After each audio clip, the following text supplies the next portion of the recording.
Mukunda jewellers లో biggest వడ్డాణం Mela VA కేవలం 9.99% మాత్రమే. ఈ ఆఫర్ అక్టోబర్ 4 నుంచి 12వ తేదీ వరకు. మా కొత్త ఎక్స్క్లూసివ్ బ్రాంచ్ పూర్వి త్వరలో KPHB లో. బీసీలకు 42% కోటాపై రాజకీయ పక్షాలు విమర్శలు ప్రతి విమర్శలు ఎక్కుపెడుతున్నాయి.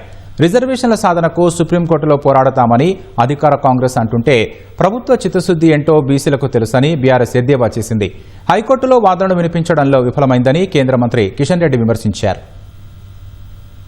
బీసీలకు 42% రిజర్వేషన్ల అంశంపై రాజకీయ పార్టీల మధ్య మాటల యుద్ధం కొనసాగుతోంది. ఎన్నికల్లో హామీ ఇచ్చినట్లు బీసీ రిజర్వేషన్లు కల్పించేందుకు రాష్ట్ర ప్రభుత్వం కట్టుబడి ఉందని పీసీసీ అధ్యక్షుడు మహేష్ కుమార్ గౌడ్ పునరుద్ఘాటించారు.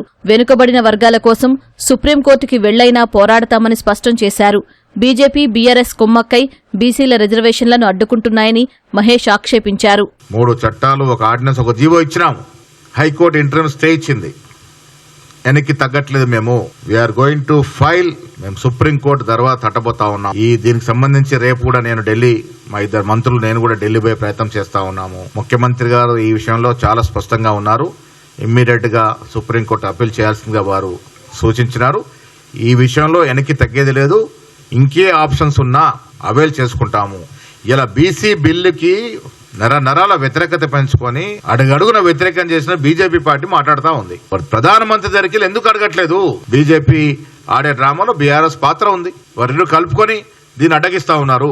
బీసీలను మోసం చేసేందుకే చెల్లుబాటు కాని జీవో తెచ్చారని బీఆర్ఎస్ కార్యనిర్వాహక అధ్యక్షుడు కేటీఆర్ విమర్శించారు.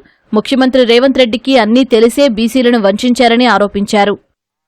రేవంత్ రెడ్డి గారేం అమాయకుడు కాదు, మొత్తం తెలుసు ఆయనకు. అన్ని తెలుసు ఆయనకేం తెలియనోడు కాదు, అమాయకుడు కాదు. ఆయన ఇచ్చే జీవో చెల్లదని తెలుసు ఆయనకు. ఎందుకంటే పార్లమెంట్ లో చేయాల్సిన చట్టం అసెంబ్లీలో చేస్తే అది చెల్లదని తెలుసు. జీవో ఇస్తే అది నిలబడదని తెలుసు. కోర్టుకు పోతే కోర్టు కొట్టేస్తుందని తెలుసు.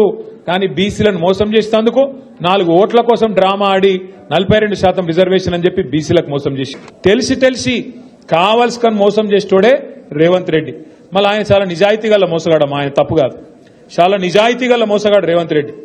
ప్రజలు మోసం చేసేటోళ్ళకే నమ్ముతారు, గొర్రె కషాయాన్ని నమ్ముతుంది అని చెప్పి ఆయన చెప్పి మోసం చేసేటోళ్ళకి నమ్ముతారు కాబట్టే నేను మోసం చేస్తున్నాను కూడా చెప్పిన. హైకోర్టులో వాదనలు వినిపించడంలో కాంగ్రెస్ ప్రభుత్వం పూర్తిగా విఫలమైందని కేంద్ర మంత్రి కిషన్ రెడ్డి విమర్శించారు.